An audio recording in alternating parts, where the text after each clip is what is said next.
بسم اللہ الرحمن الرحیم۔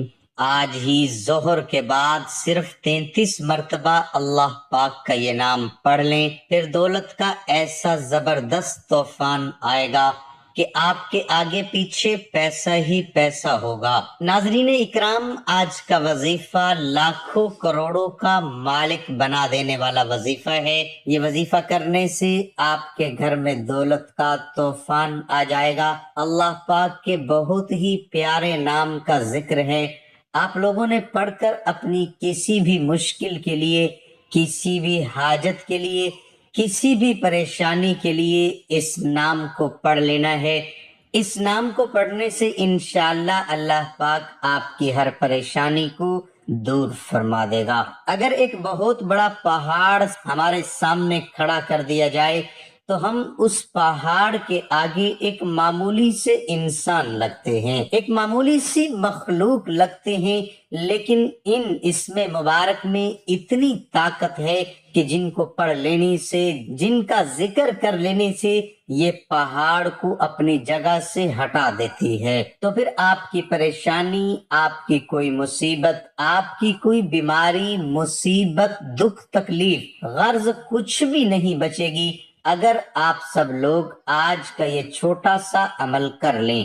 تو میری دعا ہے کہ اللہ تعالیٰ اس عمل سے آپ کی اور سب مسلمانوں کی پریشانیوں کو دور فرما دیں گے انشاءاللہ، کیونکہ ہمارا یہ عقیدہ ہے کہ نہ تو اللہ کا قرآن جھوٹا ہے اور نہ ہی نبی پاک صلی اللہ تعالی علیہ وسلم کا فرمان جھوٹا ثابت ہو سکتا ہے۔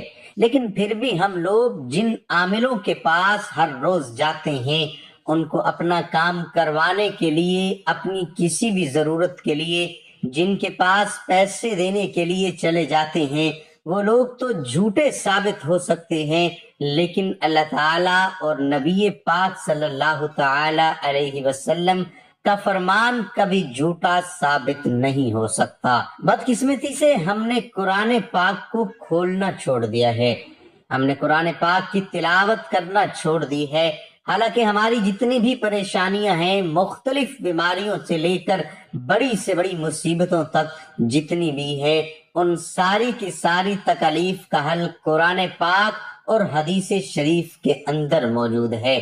قرآن و حدیث سے ہم سارے کے سارے مسائل کو حل کر سکتے ہیں، لیکن ہم نے قرآن پاک کو صرف گھر میں بنی کسی اونچی جگہ پر رکھنا ہی مناسب سمجھ رکھا ہے اور ہر روز اسے اگنور کر دیتے ہیں، اور قرآن پاک کو کھول کر اس کی تلاوت کرنا مناسب نہیں سمجھتے۔ لیکن قرآن پاک کی کشش اور خوبصورتی تو آج بھی اس طرح موجود ہے جتنی آج سے صدیوں پہلے تھی۔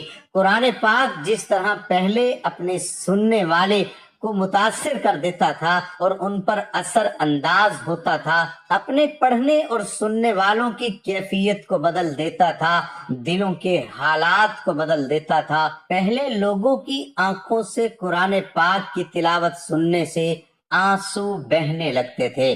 کیا آپ جانتے ہیں کہ یہ تو آج بھی اس طرح اثر انداز ہو سکتا ہے، دلوں کی دنیا کو بدل کر ہماری ہر مشکل کو، ہماری ہر پریشانی کو، ہماری ہر حاجات کو، ہر مراد کو پورا کر سکتا ہے۔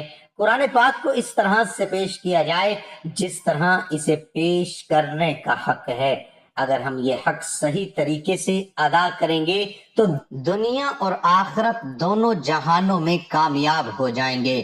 محترم ناظرین، یہ اللہ پاک کے صفاتی نام ہیں، ان کو آپ نے فجر کی نماز کے بعد پڑھنا ہے۔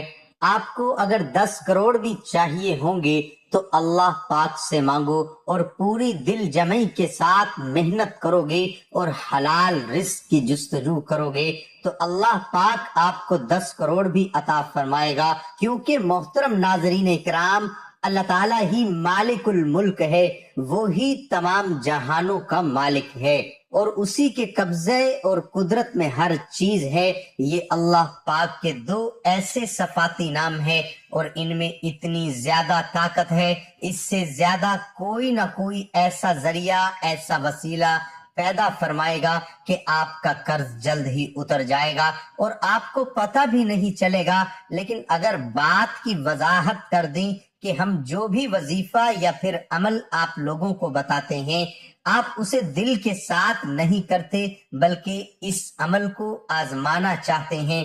ایک دفعہ آپ اس کو یقین کے ساتھ کر کے دیکھو، آپ خود حیران رہ جاؤ گے۔ لیکن آپ کیا کرتے ہو کہ وظیفے تو شروع کر دیتے ہو اور پھر دیکھتے ہو کہ ہم نے آپ کو وظیفے کے اندر بتایا تھا کہ آپ کا کام شام تک ہو جائے گا، اس لیے آپ بھی یہ امید لگا کر چارپائی پر بیٹھ جاتے ہیں کہ ابھی ہمارا کام ہو جائے گا، ابھی ہو جائے گا، لیکن وہ کام کبھی نہیں ہوگا۔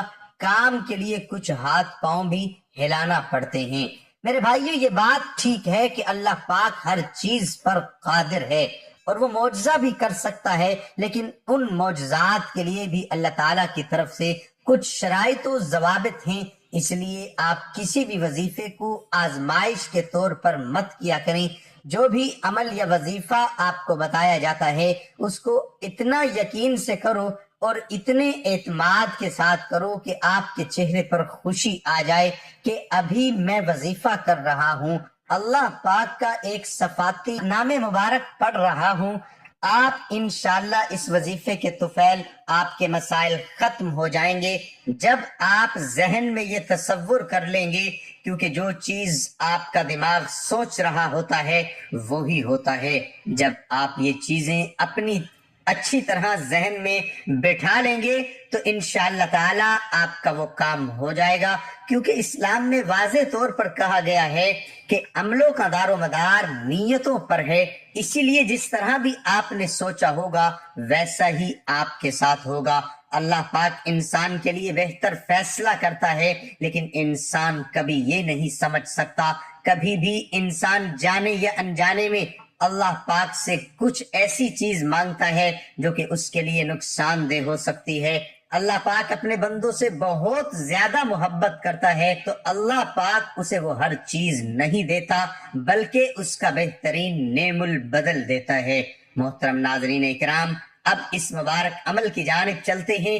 آپ کے گھر میں جتنی بھی تنگ دستی ہے، جتنی بھی مشکلات ہیں، جتنی بھی پریشانی ہے، لڑائی جھگڑے، گھریلو ناچاکی ہو، دکھ تکلیف ہو، غرض کوئی بھی مسئلہ ہو، آپ نے صرف روزانہ ظہر کی نماز ادا کرنے کے بعد اسی جگہ پر بیٹھ جانا ہے اور 33 مرتبہ اس عمل کو کر لینا ہے۔ اللہ پاک کے یہ صفاتی نام ہے، یہ نام دولت کے لیے بہت مشہور نام ہے۔ میرے بھائیو، جتنی بھی دولت آپ کو چاہیے یا جتنی بھی آپ کو پیسوں کی ضرورت ہوگی، اللہ پاک آپ کو نوازتا ہی چلا جائے گا۔ پھر دھیرے دھیرے اللہ پاک آپ کی تمام تر مشکلات کو ختم کر دے گا اور انشاءاللہ آپ بھی ہر گزرتے دن کے ساتھ ساتھ دولت مند ہوتے جائیں گے۔ ناظرین اکرام، یہ بہت ہی پیارا اور مستند وظیفہ ہے۔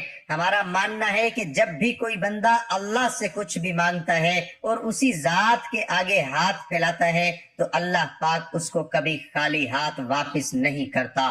وہ انسان جس چیز کی بھی طلب کرتا ہے میرا اللہ اسے وہی چیز عطا فرما دیتا ہے۔ لیکن ہم دنیا کی باتوں میں، دنیا کے مختلف کاموں میں اور فضول سے رسم و رواج میں پڑ جاتے ہیں اور پھر اللہ کے ذکر کے لیے تھوڑا سا بھی وقت نہیں نکال سکتے۔ یہ وظیفہ ظہر کی نماز کے بعد آپ نے کر لینا ہے، لیکن کسی بھی وظیفے کی پہلی شرط یہی ہوتی ہے کہ وظیفہ کرنے والا پاک صاف اور 5 وقت کا نماز کا پابند ہو۔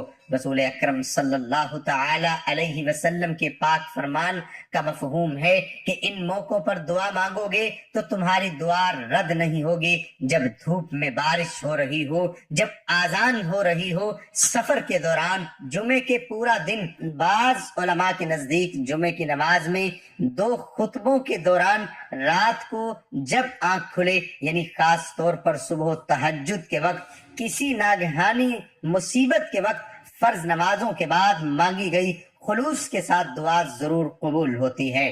نبی کریم صلی اللہ تعالی علیہ وسلم کے پاک ارشاد کا مفہوم ہے کہ تم اللہ تعالیٰ سے ایسی حالت میں دعا کیا کرو گویا کہ تمہیں قبولیت کا یقین ہو، اور یہ بات بھی جان رکھو کہ اللہ تعالیٰ غفلت سے بھرے ہوئے دلوں سے مانگی گئی کوئی بھی دعا قبول نہیں کرتا۔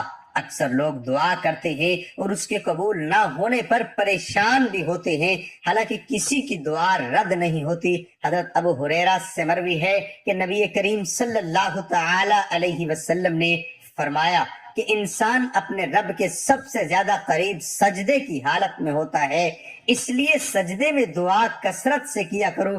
اسلام کے 5 ارکان میں سے کلمہ طیبہ کے بعد دوسرا رکن نماز ہے۔ نماز کی اہمیت کا اندازہ اس بات سے لگایا جا سکتا ہے کہ رب تعالیٰ نے اپنے کلام پاک قرآن مجید میں 100 سے زائد مرتبہ نماز کا ذکر فرمایا ہے۔ جہاں نماز پڑھنے والوں کے لیے بہت سے انعامات کی بشارت ہے، وہیں اس کو چھوڑنے، سستی برتنے یا پھر اس سے روگردانی کرنے والے کے لیے سزائیں بھی ہیں۔ یہاں ہم قرآن و حدیث سے تخریج شدہ 5 سزائیں تحریر کریں گے۔ رب تعالیٰ سے دعا ہے کہ وہ ہماری اس سعی کو اپنی بارگاہ میں قبول فرمائے۔ حضرت سیدنا ابن عباس رضی اللہ عنہ فرماتے ہیں، نمبر 1 جہنم میں خوفناک وادی ہے ویل نامی، جس سے جہنم خود بھی پناہ مانگتا ہے۔ اس شخص کا ٹھکانہ ہوگی جو نماز کو وقت گزار کر پڑھتا ہے۔ نمبر 2 اللہ کریم اس کی عمر سے برکت ختم کر دے گا، اس کے چہرے سے نیک لوگوں کی علامت مٹا دے گا۔ نمبر 3 ذلیل ہو کر مرے گا۔ نمبر 4 بھوکا مرے گا۔ نمبر 5 مرتے وقت اسے اتنی پیاس لگے گی کہ اگر دنیا کے سارے دریاؤں کا پانی بھی پلا دیا جائے تو اس کی پیاس نہ بجھے گی۔ پہلے بسم اللہ الرحمن الرحیم پڑھ کر 21 مرتبہ اول و آخر درود ابراہیمی آپ نے پڑھنا ہے، پھر 33 مرتبہ یا غنیو یا مغنیو پڑھنے ہیں، اور اس کے بعد 300 مرتبہ استغفر اللہ استغفر اللہ استغفر اللہ پڑھیں۔ اس کے آخر میں 7 بار درود ابراہیمی پڑھ کر اللہ تعالیٰ کی بارگاہ میں اپنی حاجات پیش کریں۔ اللہ تعالیٰ آپ کی دلی خواہشات، آپ کے تمام دکھ تکالیف اور تمام پریشانی سے بخوبی آگاہ ہے، لیکن اس کے باوجود بھی اللہ تعالیٰ کو انسان کا اپنے سامنے مانگنا بہت پسند ہے۔ اس لیے آپ خود دل لگا کر اور دل جمی سے، مکمل یقین سے، مکمل اعتماد سے اللہ تعالیٰ سے مانگے، اور ہمیشہ اسی طریقے سے دعا مانگا کریں۔ اللہ تعالیٰ سے سچے دل کے ساتھ دعا مانگیے اور مکمل یقین اور بھروسہ رکھیے، اللہ تعالیٰ آپ کی دعا کو قبول فرمائے گا۔ پھر آپ خود حیران رہ جائیں گے۔ ہمارے نبی تاجدار مدینہ سرور کونین صلی اللہ علیہ وسلم روزانہ اللہ تعالیٰ سے دعا مانگا کرتے تھے، اور آپ سب بھی میرے ساتھ دعا مانگے۔ اے اللہ، اے میرے پروردگار، تیرے سوا اس قابل کوئی بھی نہیں ہے کہ جس کو مدد کے لیے پکاروں، تیرے سوا کوئی نہیں جو ہر وقت کا اور ہر جگہ حاضر اور ناظر ہو، تو ہی حقیقی بادشاہ ہے، تیرے سوا کوئی ایسا نہیں ہے جو کہ موت سے پاک ہو، تیرے سوا کوئی بھی ایسا نہیں ہے جو کہ زوال سے پاک ہو، تجھے نہ نیند آتی ہے اور نہ ہی اونگ آتی ہے، تیرے سوا کوئی نہیں ہے جو کہ ہر عیب سے پاک ہو۔ اپنے پیارے حبیب حضرت محمد مصطفیٰ تاجدار نبوت صلی اللہ تعالی علیہ وسلم کے صدقے میں ہماری تمام پریشانیوں کو دور فرمائے، اور ہمارے تمام دکھ تکالیف ہم سے دور فرما، اور ہماری تمام دلی حاجات کو قبول و منظور فرما۔ محترم، آپ وظیفہ بھی مکمل بھروسے کے ساتھ کریں، قرآن مجید بھی پڑھا کریں، اور اس کے ساتھ نماز کا اہتمام لازمی کریں۔ نماز پڑھنا ہر مسلمان مرد عورت پر فرض ہے، اس میں کسی بھی قسم کی کوئی بھی گنجائش نہیں ہے۔ اللہ تعالی ہم سب کو 5 وقت نماز با جماعت ادا کرنے کی توفیق عطا فرمائے، اور ہمارا خاتمہ ایمان پر فرمائے۔